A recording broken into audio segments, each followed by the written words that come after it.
To verify who is qualified to be a guide dog, the woman called out to all the dogs. The dogs all ran to her. Only one puppy didn't react. It finally stared for a few seconds before passing. Then he sat down and looked at his master. That's the dog that was so dumb, but he was chosen to be a guide dog because he was calm and gentle. That's what a guide dog must be. That's how Q left his first owner. He was shipped to a guide dog training center, but the trainers didn't train Q. They found him a foster home. Because guide dogs need to feel fully loved, they need to feel a lot of love in order to trust humans.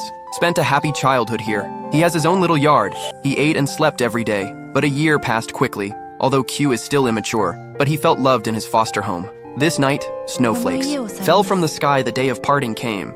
Q was finally put on a bus. Parting is always painful. Looking at Q in the car, he didn't know what he was doing. They chased after him sadly. They didn't stop until the intersection. They waved their hands, knowing that Q has something bigger to do. This was the second time Q had been parted. He was sent to a guide dog training center. On the first day, he had a hard time getting used to the place. He's used to eating the same food he's used to at home. Q wasn't used to the dog food. He kicked the pot out, but there was no one here to spoil him. So on the second day of training, he ate everything in sight. When the trainer saw it, he felt helpless. He decided he couldn't resist the temptation of food, but the trainer didn't give up on him. Trainer began to encourage him, touching the birthmark on Q's belly. He said he was the best dog.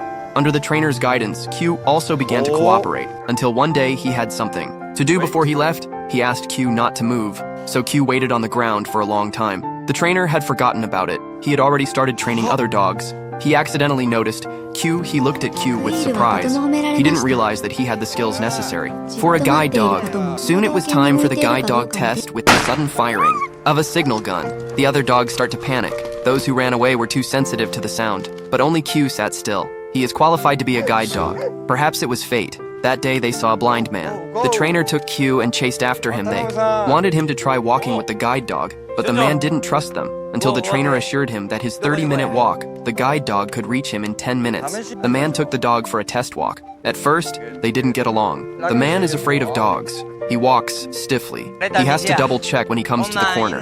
He doesn't let Q tell him what to do. The cars passing by scared him, although the road was winding, but they reached their destination. In 10 minutes, the man had a new understanding of guide dogs.